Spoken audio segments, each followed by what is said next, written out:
Chelsea's first ever Champions Cup semifinal. We'll start with head coach BJ Callaghan, and we'll go into questions starting with Corey. You guys can ask two of you out.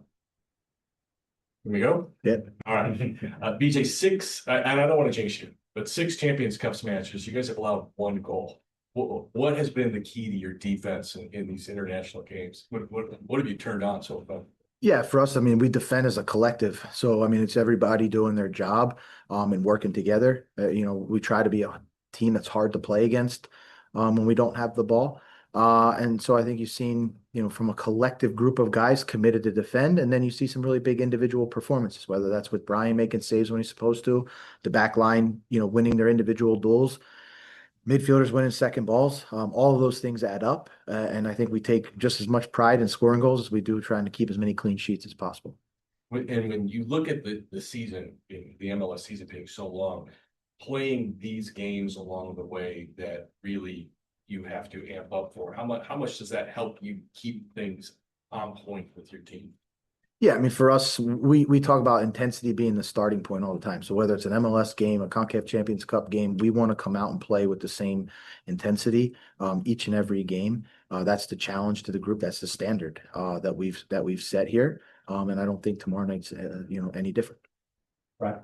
Last couple rounds, it seems like the first game was sort of a conservative approach for your team. Is there more of an emphasis this time around trying to get things going so you don't have to win on the road? I think for us, it's, when you play teams that you don't play all the time, there's always going to be a feeling out process from both teams.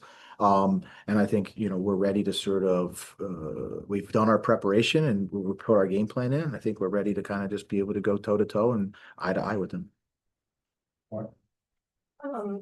For some of those goals where, there's a clear connection, whether with Ahmed and Hani or Andy and Sam, I'm curious how much you would attribute that to maybe the tactical plan and things that you guys are executing in practice versus like player instinct and chemistry on the pitch.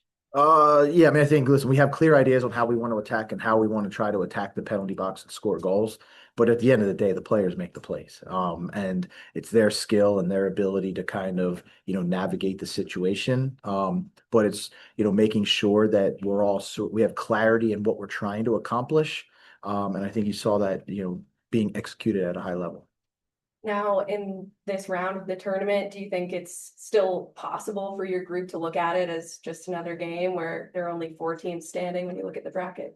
No, it would be nice. We're proud to be in the semifinal. We're proud to call it a semifinal. We know exactly what it's about, but at the same time, the structure of it being 2 legs is something that we're now familiar with because we've done that 3 times. So we'll be able to lean on those experiences for us to go into this game. But no, we don't hide behind the fact that this is another step forward for the club and for this group, and we're proud to be playing in a semifinal.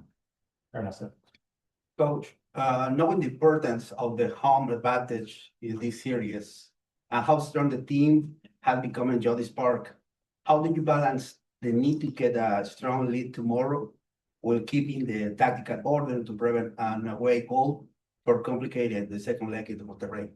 Yeah, I mean, I think for us, again, we're going to lean on the experiences that we've had in this tournament before, where when we're playing at home, we have a very defined way that we want to play. We talk about that every single time, and we'll stay true to our, true to our principles and the values of how we want to play. We know teams like Tigres are experts on managing the clock and pushing the game to the emotional limit to the frustrate opponents. Mentally, how do you prepare the locker room to avoid provocation, prevent unnecessary yellow card, and not fall into the slow-paced game the visitor will like propose? I think we're a good team too that knows how to manage the game. We know how to manage big moments. We've shown that over and over again. So I think you're going to see 2 teams that are going to go toe to toe tomorrow night, and looking to get a good result for the second leg. Yeah, you mentioned kind of the challenge of seeing some of these teams for the first time. What have you seen from Tigres so far? How do you kind of expect them to approach this one? Yeah, I mean, I think you see a team that's really well coached and organized. They have the ability to come and press you if they want, and they're also really disciplined in their mid block. I think you see a team that does really good job of setting up attacks in wide areas and then getting numbers in the penalty box with some real high quality finishers. So again, I think, you know, as we always say, games like this will be won in the penalty boxes, and we'll have to attack ours well and defend ours well. And then just looking back at the 6 games in the tournament, I'm curious for you and maybe the coaching staff as a whole, what's been the biggest curveball or challenge that's kind of in front of you you've had to adapt to? Oh, it's a good question. Yeah, I think when you know, going on the road internationally is going to be something that I think helps us, right? I think it's not, a lot of us don't have maybe the experience of doing that, and we've always been able to go to sort of familiar territory. But even when you go to Ottawa and you play in a stadium that was a neutral site early in the year and different elements, and then you have to go to Club America, I think those make your group a lot more resilient. And maybe you don't know how resilient your group will become until you go through that experience. And I think those experiences have, you know, brought this group even together even more than they are, but also even a little bit more resilient to be able to handle sort of any environment. Okay. Vijay, you were a first witness, and we all were there at the stadium on Saturday. How much the sellout crowd pushed you guys when there were moments of the game that, you know, were evil for whatever reason. How important would that be tomorrow night? It's going to be huge, right? I talked about it after the last game. Mistakes happened, but you're judged by your responses, and that's when we need the crowd to come behind us, right? Is when we need that lift, whether it's in the beginning of the game or in a time of, you know, sort of stress. To know that you have that support is critical, and we feel that many times. We felt that Saturday night, and as we always say, if they come give us the same support that they always have, they can expect that they'll get the same intense attacking sort of football that they've come to expect, and together I think it becomes an unstoppable force. This question is probably better for the Tigres coach, but still, I want to say, Mike, to you. How difficult it is in your experience as a coach when you have to face a team so motivated in such a positive position like Nashville? I think we're all used to. I mean, Tigres is a very successful club. We've been very successful. So you're used to playing in big games against opponents that are good.